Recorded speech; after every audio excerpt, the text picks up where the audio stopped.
Good morning 12th class. आज हम chapter 9 अवकल समीकरण के प्रीवियस ईयर बोर्ड क्वेश्चंस करेंगे। इसमें सभी सेट्स के क्वेश्चंस जो 2019 और 20 में आए हुए हैं वो दिए हुए हैं।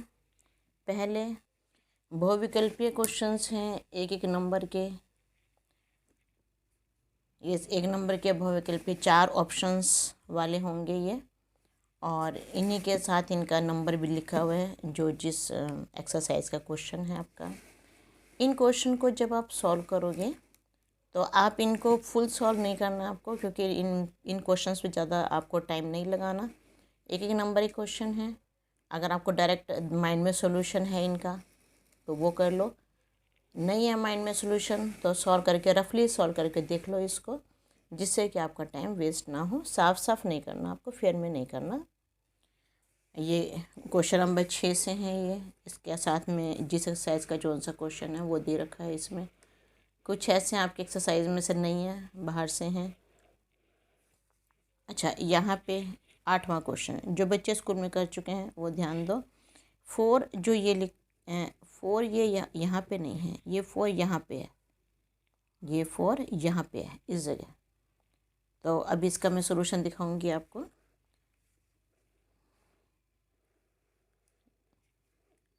ये क्वेश्चंस 10 क्वेश्चन दिखा चुकी हूँ। 11 और 12 ये 2 ऑप्शनल हैं। उसके बाद एक नंबर वाले क्वेश्चन आपके शुरू हो जाएंगे। एक नंबर वाले क्वेश्चन यहाँ 13 से शुरू हो रहे हैं। हमें कोटि और घात बताना है इसमें हमें। अभी ये सॉल्व करके भी आपको दिखाऊंगी।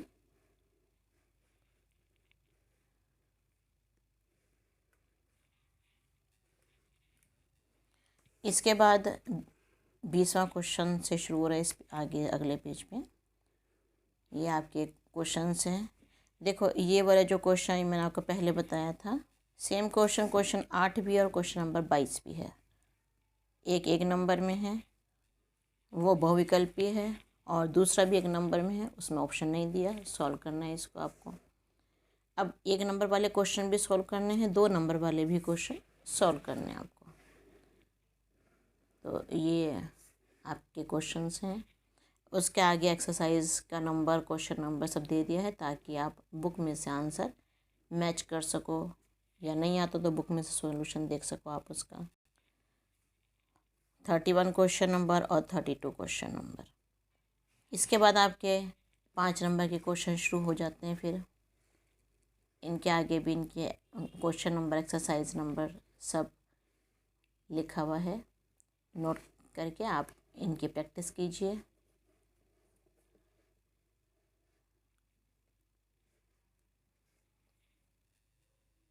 पहले हम इसके बहुविकल्पीय क्वेश्चन सॉल्व करना शुरू करते हैं। हमें कोटि का कैसे पता चलता है? जो भी डी के ऊपर लिखा होता है वो कोटि होती है। डी के ऊपर जो भी नंबर लिखा हो वो कोटि होती है। तो इसकी कोटि 2 है, इसकी कोटि हो गई 2।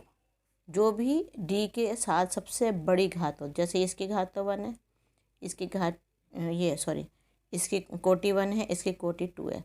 तो जो सबसे बड़ी कोटि होती है हम उसको देखते हैं। तो ए इसकी 2 है। इसमें देखो, अब इसमें यहाँ पे ये जो ऊपर नंबर लिखा होता है ये घात होती है। हमें बतानी है कोटि। तो कोटि जो बी डी के साथ नंबर लिखा होगा, ये 2 है बड़ा नंबर, तो इसकी कोटि 2 हो गई। अब आप इसके आंसर को लिखोगे कि कैसे? देखो, जैसे एग्ज़ाम में आपको लिखना है तो आंसर ये 1 नंबर लिखा हमने, फर्स्ट का आंसर लिख रहे हैं ए पार्ट और 2, बस ये आंसर। खाली इतना सा लिखना है आपको एग्ज़ाम में। इससे ज़्यादा क्वेश्चन है जो ऑरली समझ में आ रहे हैं उनको ऑरली करो, जो ना निकले उनको सॉल्व करके देखो। अब ये तो हमें ऑरली समझ में आ रहा था। ऐसे सेकंड का भी यही है, ए सेकंड का ए है और 2 है, तो 2 इसको आगे लिख दिया इसका आंसर। बस एग्ज़ाम में इतना ही लिखना है, 1 नंबर आपको पूरा मिलेगा इसका।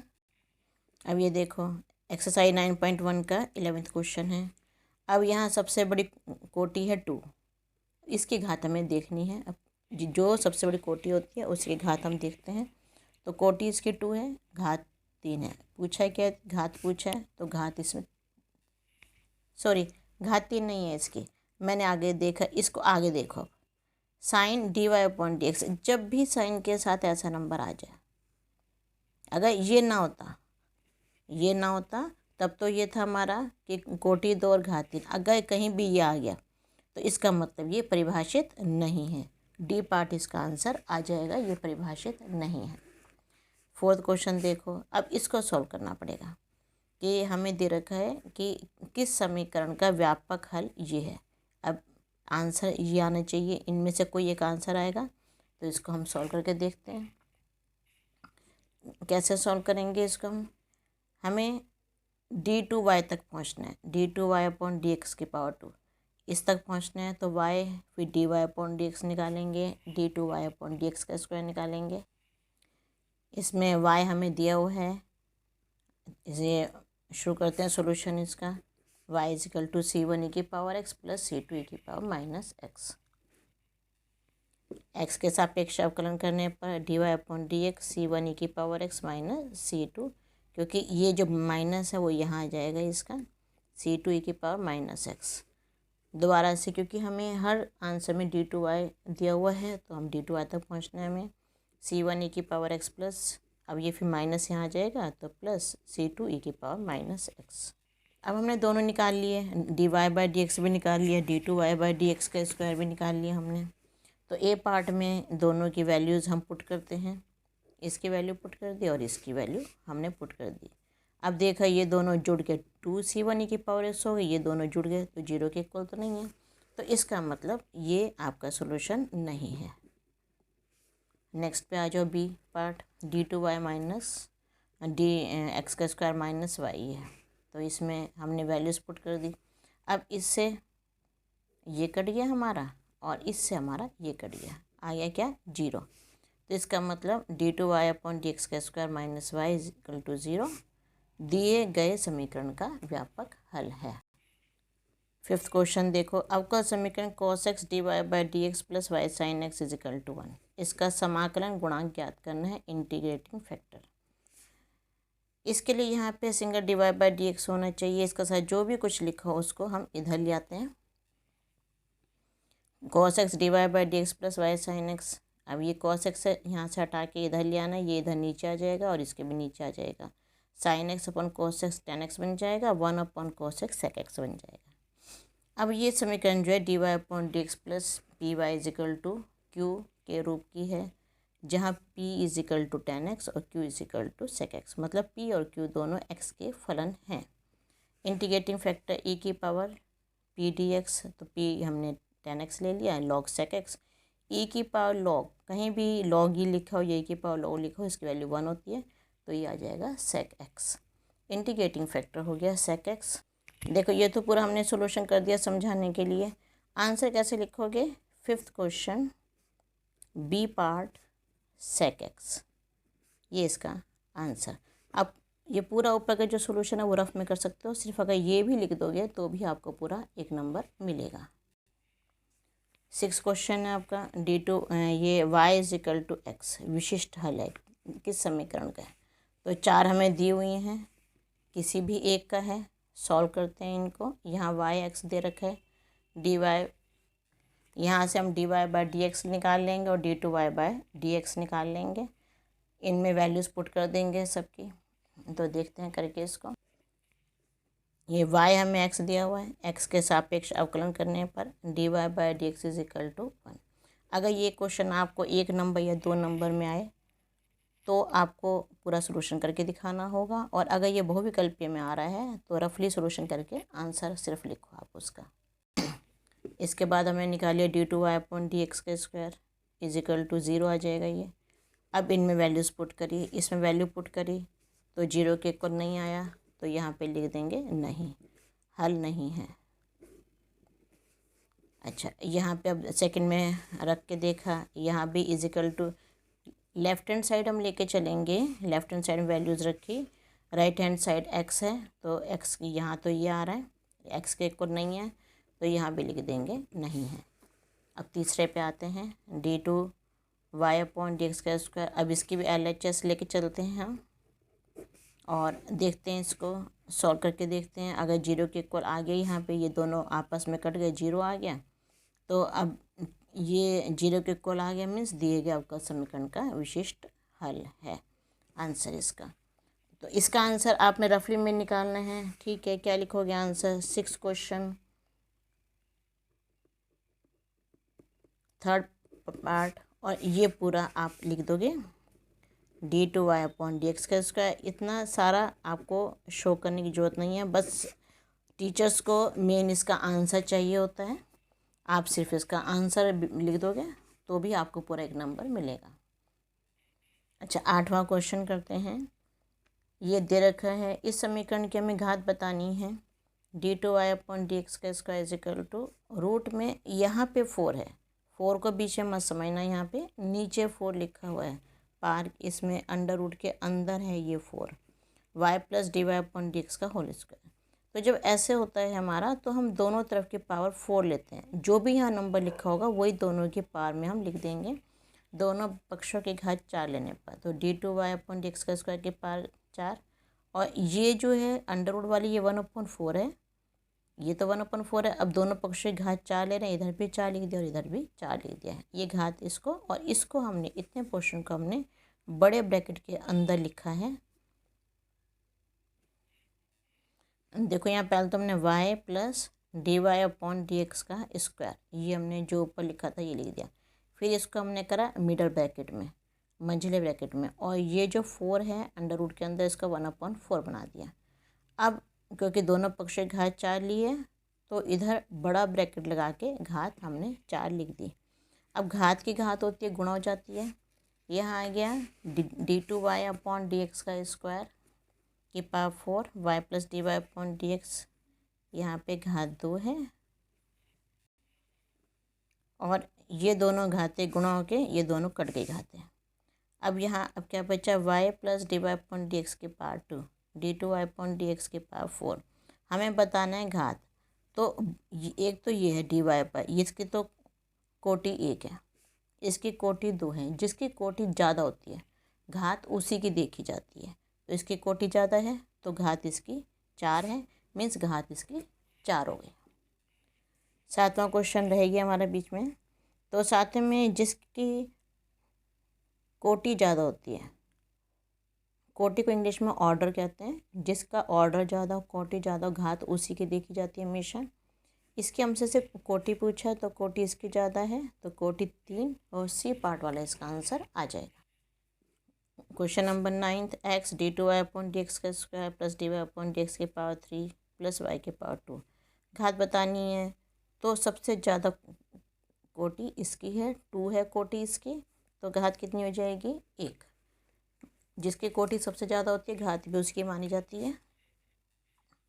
अब ये है, इसमें d/y/dx का स्क्वायर, dy/dx का होल स्क्वायर। अब जब इस घात इसकी ज़्यादा है, लेकिन हम किसकी मानेंगे, जिसकी कोटि ज़्यादा है, मतलब जिसकी लाठी उसकी भैंस, तो जिसकी कोटि ज़्यादा है घात भी उसी के मानेंगे। तो ज़्यादा कोटि तो इसकी है 2, तो घात इसकी कितनी होगी, 1। ये पार्ट इसका आंसर आ जाएगा। 11वां क्वेश्चन, इसकी है कोटि 2 है, सबसे ज़्यादा कोटि इसी की है, तो इसकी घात अगर देखोगे 1 है, तो C 1 आंसर। 12वां क्वेश्चन, इसकी हमें बतानी है कोटि, इसकी कोटि सबसे ज़्यादा है 3 है, तो सी पार्ट हो गया। यहाँ तक तो आप सिर्फ आंसर लिखो, नंबर जोन सा ऑप्शन सही है वो लिखो, और उसके साथ में जो आंसर है वो लिखो, बस इतना करना है। अब जब 1 अंक वाले प्रश्न आते हैं उसमें आपको सॉल्व करके दिखाना पड़ेगा। अब फर्स्ट क्वेश्चन, इसका 13 क्वेश्चन नंबर है, dy/dx दे रखा है हमें √a² - x का स्क्वायर। अब ऐसे केस में हमें घात नहीं बता सकते, तो इसके लिए अंडर रूट को पहले हटाना पड़ेगा हमें। अंडर रूट हटाएंगे तो कैसे हटाएंगे, दोनों तरफ का हम स्क्वायर कर देंगे। तो इसको आप ऐसे करोगे, dy/dx is equal to this दिया हुआ है, दोनों पक्षों का वर्क करने पर वर्क कर देंगे। अब dy/dx से सबसे वो है, इसकी कोटि है, तो कोटि d है, कोटि 1 हो गई। जिसकी कोटि ज़्यादा होती है उसी की घात मानी जाती है, तो घात क्या हो गई, 2। अब 14 क्वेश्चन है, इसमें भी आपका अंडर रूट आ गया, तो इसके लिए भी पहले दोनों साइडों का वर्क करेंगे हम। 14 क्वेश्चन, d की पावर 3 थीटा, d थीटा की power 3 R square plus D R upon D theta का स्क्वायर। दोनों पक्षों का वर्क करने पर वर्क कर दिया, वर्क करने में अंडर रूट हट जाता है। तो ये कोटि तो होगी 3। अब किसकी कोटि ज़्यादा है दोनों में से? इसकी ज़्यादा है तो इसी की कोटि लेंगे, और जिसकी कोटि ज़्यादा होती है घात उसी की मानी जाती है, तो घात हो गई 2। 15 क्वेश्चन, ये हमें समीकरण दे रखी है, कोटि एवं घात बताइए। तो कोटि 4 और घात 3, उसी की घात लेंगे, जिसकी कोटि लेते हैं घात भी उसी की लेनी होती है। घात होगी 3। अब ये 16 क्वेश्चन है, हमें y दिया हुआ है, हमें दे रखा है कि इसका हल है ये, लेके चलते हैं y is equal to a cos x minus b sin x। x के सापेक्ष अवकलन करने पर dy अपॉन dx हो गया minus a sin x minus b cos x। d2y भी हमें निकालना है, तो x के सापेक्ष फिर से अवकलन कर दिया, d2y अपॉन dx का square minus a cos x plus b sin x। Minus हम इसका कॉमन ले लेंगे तो आ जाएगा a cos x minus b sin x, ये पूरा बन जाएगा y। d2y अपॉन dx का square equal to minus y, y को इधर ले आएंगे तो d2y अपॉन dx का square plus Y is equal to 0। 17वां क्वेश्चन, इसमें हमारा मेन मकसद होता है कि जो इसमें अचर पद हैं वो हटाने हैं। 16 बता रही हूँ, ये जो a b वगैरह हैं वो नहीं आने चाहिए हमारे हल में। तो समीकरण y हमें दे रखा है, इसमें a और b हैं, हमें a और b को हटाने हैं। जितने अचर पद होते हैं, a और b अचर हैं, जितने अचर पद होते हैं, अचर मीन्स कांस्टेंट, जितने अचर पद होते हैं उतनी बार हमें डिफ्रेंशिएशन करना होता है, अवकलन करना होता है। जैसे 2 अचर पद हैं तो 2 बार हमें अवकलन इसका करना पड़ेगा। अब ये y इजिकल टू a की power x plus b, x के सापेक्ष अवकलन करने पर dy अपॉन dx is equal to a e की पावर x। समीकरण 2, x के सापेक्ष फिर से अवकलन करने पर, पुनः अवकलन करने पर d2y अपॉन dx का स्क्वायर इजिकल टू a की पावर x। अब समीकरण 2 से हम a की पावर x की वैल्यू रख देंगे, तो ये तो एज इट इज़ ले लिया। a समीकरण 2 से d इसकी वैल्यू dy बाई dx वो हमने इसमें रख दी और इसको इधर ले गए इजिकल टू 0। यह है अभीष्ट अवकल समीकरण है। अब ये 18वां question, y is equal to a sine x plus b, ये एक्सरसाइज 9.3 का एग्जाम्पल 5 है। तो आप ये कोशिश कीजिएगा, जो भी NCERT क्वेश्चन, कुछ तो इसमें नहीं है NCERT, लेकिन जो NCERT क्वेश्चन है उनका आंसर भी NCERT वाला ही निकलना चाहिए, पीछे से आंसर आपको जरूर मैच करना है। 18वां, y is equal to a sine x plus b, समीकरण 1 ले ली हमने, ये x के सापेक्ष अवकलन करा dy by dx a cos x plus b। अब क्योंकि 2 कांस्टेंट हैं तो 2 बार इनका अवकलन करना है, d2y अपॉन dx का square minus a sine x plus b। अब ये हमारा y के इक्वल है minus Y, d2y upon dx का square plus Y is equal to 0। यह अभीष्ट अवकल समीकरण है। 19 क्वेश्चन नंबर है, ये हमें समीकरण दे रखी है d2y अपॉन dx की power 2 is equal to y plus dy अपॉन dx होल पावर 1/5। अब ये 1/5 को हमें हटाना है, तो हम क्या करेंगे, दोनों तरफ की घात 5 लेंगे, क्योंकि यहाँ 5 है 1/5 है, तो ये कैसे हटेगा 5 कि जब हम दोनों तरफ की घात को 5 लेंगे। 19 क्वेश्चन शुरू करते हैं हम। ये क्वेश्चन है, दोनों पक्षों की घात 5 लेने पर इधर 5 ले लिया, इधर भी घात 5 लिख दिया हमने, बीच का तो नंबर वही है।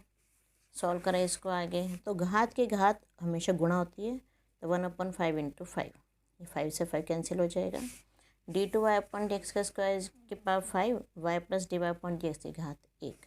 घात 1 का कोई मायने नहीं होता, तो d2y अपॉन dx की पावर 2 की power 5 is equal to y plus dy अपॉन dx। मीन्स कोटि 2, इसकी कोटि 2 है, जिसकी कोटि ज़्यादा होती है घात भी उसी की मानी जाती है। इसकी कोटि ज़्यादा है तो घात इसी की होगी, घात हो जाएगी 5, इसकी घात 5 है तो आंसर 5। तो एग्ज़ाम में आप इसको अब कैसे लिखोगे, कोटि 2 घात 5, और इसको आप एक बॉक्स में लिख दोगे, ये आंसर। कोशिश करा करो जो भी आंसर आपका है उसमें बॉक्स बनाओ, क्योंकि एक एग्ज़ामिनर की नज़र हमेशा आंसर पे जाती है पहले, तो ये चीज़ आप साफ लिखना। अब क्वेश्चन नंबर 20 करते हैं। इसमें हमें समीकरण दे रखी है dy/dx is equal to under 1 minus X का स्क्वायर। हम इसको ये भी लिख सकते हैं dy/dx is equal to 1 minus X का स्क्वायर की घात 1/2। ये भी हम लिख सकते हैं कि अंडर रूट का मतलब क्या होता है 1/2। अब यहाँ 2 है तो इसका मतलब दोनों पक्षों का वर्क कर दे हम, तभी 2 हमारा हट जाएगा। तो dy/dx की घात 2 और ये 1/2 है, घात 2 कर देंगे। तो हमें पता है घात से घात गुणा होती है, अभी ऊपर क्वेश्चन में बताया मैंने आपको। तो 1/2 इंटू 2 1 हो जाएगा। तो क्या आएगा dy/dx अपॉन एक्स का होल स्क्वायर 1 माइनस एक्स का स्क्वायर। अब इसकी कोटि 1 होगी और घात मैंने आपको लिख के बताया था, जिसकी कोटि ज़्यादा होती है घात भी उसी की होती है। तो घात क्या हो जाएगी इसकी 2। अब इसको पूरा लिखना। 21वां क्वेश्चन है अवकल समीकरण dy/dx is equal to 1 plus x का स्क्वायर अपॉन 1 माइनस एक्स का स्क्वायर। तो इसको करते हैं हम, पहले y को इकट्ठा ले आते हैं, 1 plus Y square dy 1 plus x का स्क्वायर dx। समाकलन करने पर समाकलन करा इसका, यह आ जाएगा y प्लस वाई की cube upon 3 x plus x cube upon 3 plus c. LCM हमने ले लिया इसका, तो ये 3y प्लस वाई की क्यूब अपॉन 3 और 3x plus x cube plus 3c upon, ये 3 से 3 कट गया। अब देखो तुम c के साथ आ गया तुम्हारा 3। अब हम क्या करेंगे, क्योंकि हमें तो सिर्फ c चाहिए होता है, इसको हम c1 कर देंगे, इसको भी c1 कर देंगे। अब ये दोनों इक्वल हो गए, या 3c है तो इसको c1 कर देंगे। y की क्यूब को इधर रखा, बाकी सबको हम इधर लिया, x की cube plus 3x minus 3y plus 3c1। अब 3c1 हमें सिर्फ c लेके आना है, तो हम इस पूरे की जगह c लिख देंगे और फिर लिख देंगे जहाँ c इजिकल टू 3c1 है। अब 22वां क्वेश्चन है आपका, ये 1/4 वाला है, ये 4, ये 8वां भी यही था सेम आपका, चाहे 8वां या 22वां सेम क्वेश्चन है, एक एक नंबर में दोनों आए हुए हैं। तो दोनों पक्षों की घात 4 कर देंगे हम इसमें। और अभी आपको ये 8वें में पूरा समझाया था, वैसे ही फिर से करना है इसको आपने। अब 23वां क्वेश्चन है dy/dx is equal to 1 plus x का square upon y plus sine y. यहाँ से आपके 2 नंबर वाले क्वेश्चन शुरू होते हैं। वाई वालों को इकट्ठा कर देंगे, एक्स को हम इकट्ठा कर देंगे, दोनों पक्षों का समाकलन करेंगे हम इसमें। तो समाकलन करना आपको आता ही है, Y plus sine Y D, Y का कर दिया Y square upon 2, sine Y का हो गया माइनस कॉस वाई, 1 का हो गया एक्स और एक्स का स्क्वायर का हो गया एक्स की क्यूब अपॉन 3 प्लस सी। अब इसको चाहे ऐसे छोड़ दो, चाहे अगर ये एनसीईआरटी में है तो एनसीईआरटी में वैसे तो नहीं है ये वाला क्वेश्चन, तो इसको ऐसे भी छोड़ सकते हो, ये एलसीएम लेके सॉल्व कर दो आगे इसको। 24 क्वेश्चन नंबर है dy/dx is equal to X plus Y plus 2 upon 2 X plus Y plus 3। ये इम्पोर्टेंट क्वेश्चन है, मतलब क्या इसको करने के लिए थोड़ा सा हमें टिक लगानी पड़ती है। ये हमने क्वेश्चन लिख लिया। अब इसको हम x के सापेक्ष अवकलन कर रहे हैं, 1 plus dy/dx is equal to dt/dx, x के सापेक्ष अवकलन करने पर। तो ये dt/dx dy/dx हो गया। हमने क्या इसमें टिक लगाई कि x प्लस वाई को हमने t मान लिया, फिर इसको डिफ्रेंशिएट किया, dy/dx आ गया dt/dx माइनस 1। अब समीकरण 1 में dy/dx की वैल्यू रख दो और x प्लस वाई की वैल्यू रख दो, सॉल्व करो इसको। ये आपका आ जाएगा dt/dx is equal to 3t plus 5 upon 2t plus 3। अब इसको हमने अलग अलग करना है, तो 2t प्लस 3 को बीच में रखो, 3t प्लस 5 को बाहर रखो, डिवाइड करो कि हमारा 3t को किससे गुणा करें कि 2t आ जाए। तो 3t को अगर हम 2/3 से गुणा करेंगे, 3 को अगर हम 2/3 से गुणा करेंगे तो ये आ गया 2, तो यहाँ 2/3 लिखा हमने, तो ये 2t आ गया। फिर 5 इंटू 2/3 ये आ गया 10/3। माइनस करो, ये आ गया 3 माइनस, ये दोनों तो कैंसिल हो गए, 3 माइनस 10/3 आ गया माइनस 1/3 के इक्वल आ गया ये चीज़। ये हमारा आ गया 2/3 प्लस ये तो गया 2/3 जो यहाँ पे लिखा है 2/3, जो नीचे रिमाइंडर बचा है माइनस 1/3 अपॉन, और इसको हम यहाँ लिख देते हैं 3t प्लस 5। ये प्लस माइनस माइनस हो जाएगा, 2/3 माइनस 1/3 3t प्लस 5। अब इसको आगे इंटीग्रेट करते हैं हम, 2/3 ये बड़े ब्रैकेट में ले लिया, -1/3 t + 5 dt कर दिया, इसको अलग करा और इसको अलग, दोनों का अलग कर दिया, तो ये हो गया 2/3t -1/3, और ये आ जाएगा log 3t + 5, और जो भी t के साथ लिखा होगा वो अपॉन में आता है, मीन्स 1/3 log 3t + 5, ये x आ गया प्लस c1 आ गया। हमने पहले c लिखा था इसको, लेकिन आगे करने पे हमने बाद में इसको c1 कर दिया। 2/3x + y, अब ये 1/9 हो गया log 3x + y + 5, तो 2/3x + y -1/9 log 3x + y + 5x + c1। LCM लिया हमने इसका 6x + y minus log 3x + y + 5 = x + c1। ये 9 को इधर गुणा कर दिया, 9x + 9c1। यहाँ पे 9c मेरा आ रहा था, तो इससे पहले मैंने इसलिए 1 1 लगा दिया था। अब ये 6x + y minus log 3x + y + 5 = 9x + c कर दिया है, जहाँ c = 9c1 के इक्वल है। 25वां क्वेश्चन है dy/dx + 2y = sin x। जो क्वेश्चन dy/dx + py + q के फॉर्म के होते हैं, उसके लिए इसमें p हो गया 2, इससे हम कंपैरिजन करेंगे, तुलना करेंगे, तो p हो गया 2 और q हो गया sin x। इंटीग्रेटिंग फैक्टर आ गया e की पावर pds इंटीग्रेशन में, तो 2dx आ गया, e की पावर 2x आ गया। सूत्र लगेगा y × identity factor, integrating factor = integration q × integrating factor dx + c, तो y × e की पावर 2x या sin x इंटीग्रेटिंग फैक्टर हो गया e की पावर 2x। इसको हमने फर्स्ट फंक्शन मान लिया, इसको सेकंड। जिसका इंटीग्रेशन इजी होता है उसको फर्स्ट फंक्शन लेते हैं, वैसे दोनों का इजी है तो इसमें लिएट मेथड लगेगा। तो sin x e की पावर 2x फर्स्ट फंक्शन, इसको ले लिया हमने खंडशः समाकलन द्वारा। इसे हमने सॉल्व करा, e की power 2x sin x dx integration d/dx e की power 2x into integration sin x dx और होल dx, इस पूरे का होल का dx, इसमें बड़ा ब्रैकेट लगेगा यहाँ पे, होल dx। इसका करा माइनस cos x, ये हो गया 2 × e की पावर 2x और minus cos x, minus minus plus हो जाएगा, तो माइनस e की पावर 2x हो गया। अब इसमें फिर से 2 आ गए इंटीग्रेशन के लिए, तो फर्स्ट फंक्शन सेकंड फंक्शन लेके इसको भी खंडशः समाकलन द्वारा सॉल्व करते हैं। तो माइनस e की पावर 2x cos x + 2 × इन दोनों को कर देंगे e की पावर 2x, ये सेकंड फंक्शन का इंटीग्रेशन माइनस होल इंटीग्रेशन इसका हो गया, और फिर cos x dx का हो गया। सॉल्व करेंगे इसको हम, माइनस e की पावर 2x cos x + 2 × ये हो गया। अब cos x का sin x होता है, तो e की पावर 2x sin x, और यहाँ e की पावर 2x × 2 ये हो गया, और cos x का sin x हो गया।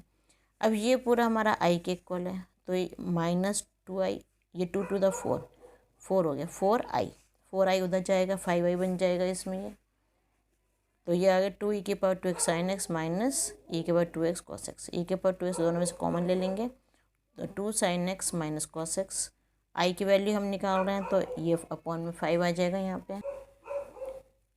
अब y × e की पावर 2x, e की पावर 2x अपॉन 5, समीकरण 1 से देख रहे हैं ये हम।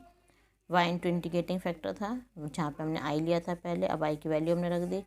अब e की पावर 2x, इसे डिवाइड करेंगे तो हम इस पूरे को डिवाइड करेंगे, e की पावर x से ये कैंसिल हो गया। अभी यहाँ भी आएगा e की पावर 2x, तो यहाँ पे ये दोनों तो कैंसिल हो गए, लेकिन ये e की पावर 2x इधर आके e की पावर -2x बन जाएगा, और ये इसका आंसर होगा। अब क्वेश्चन है 26, ये y = e की power x a cos x + b sin x, ये एक्सरसाइज 9.3 का क्वेश्चन नंबर 5 है। 2 इसमें अचर पद है, मीन्स 2 बार इसको डेरिवेशन करना पड़ेगा इसका। y = e की power x × a cos x + b sin x, समीकरण 1 ले ली। समीकरण अवकलन करने पर इसका, तो dy/dx e की पावर x, ये हमने u-v मेथड लगाया। इसके बाद dy/d e की पावर x ये हो गया, इसको हम डिफ्रेंशिएट करेंगे, -a sin x + b cos x, और e की पावर x का डिफ्रेंशिएशन करेंगे तो e की पावर x ही रहता है, e की पावर x ये लिख दिया हमने a cos x का। और ये हमें वैसे लेना है, यूवी मेथड लगा रहे हैं, गुणन का नियम लगा रहे हैं अवकलन में, a cos x plus b sin x। e की पावर x दोनों में से हमने ले लिया कॉमन, बाकी जो बचा हमने इसमें लिख दिया। ये हो गई समीकरण 2। एक बार और इसका इंटीग्रेशन करना है, 2 बार करना है क्योंकि 2 चरपद हैं, तो y डबल डैश, ये तो y डैश हो गया। एक बार करेंगे तो इसका y डैश लिखेंगे, dy/dx को हम y डैश लिख सकते हैं, और एक बार वो करेंगे तो y डबल डैश। तो e की ये भी इसमें गुणन का नियम लेगा, e की पावर x ऐसे ही, और इस पूरे का डिफ्रेंशिएशन, फिर दूसरी बार ये पूरा ऐसे लिखेंगे और इसका डिफ्रेंशिएशन खाली बस। ये हमने सॉल्व करके लिख लिया, इसको डिफ्रेंशिएशन कर लिया, e की पावर x दोनों में से हमने कॉमन ले ली। अब इसमें से ये आ गया तो a cos x माइनस का a cos x प्लस का दोनों कैंसिल हो गए, b sin x माइनस का और b sin x प्लस का दोनों कैंसिल हो गए। a sin x यहाँ पे a sin x है तो माइनस 2a sin x हो गया, b cos x यहाँ पे है तो 2b cos x आ गया यहाँ पे हमारा। y डबल डैश हो गया, इस दोनों में से 2 कॉमन ले लिया, e की पावर x और यहाँ b cos x और माइनस a sin x, ये अपॉन 2 में चला गया, और ये हमारी इक्वेशन 3 बन गई। अब हमारे पास 3 समीकरण आ गए, y ये आ गया पहली समीकरण, y डैश ये दूसरी समीकरण, और y डबल डैश अपॉन 2 ये तीसरी समीकरण। अगर हम इन दोनों को जोड़ दें तो हमें बीच वाली समीकरण मिलती है। देखो a cos x ये रहा, b sin x ये है, फिर b cos x ये है, माइनस a sin x ये है। तो इन दोनों को अगर हम जोड़ दें तो हमें तीसरी बीच की समीकरण मिल जाएगी। तो हम यहाँ लिखेंगे समीकरण 1 और 3 को जोड़ने पर y double dash upon 2 plus y, इन दोनों को जोड़ दिया, e के पास कॉमन ले लिया, ये सारा आ गया हमारा कॉमन लेने के बाद। अब ये पूरा हमारा y डैश बनता है, तो ये y डैश आगे 2 को उधर करा तो y double dash plus 2y is equal to 2y dash. अब जो NCERT में आंसर है वो इस फॉर्म में, y double dash minus 2y dash plus 2y is equal to 0। तो हम इसके आंसर को इसी तरह से लिखेंगे।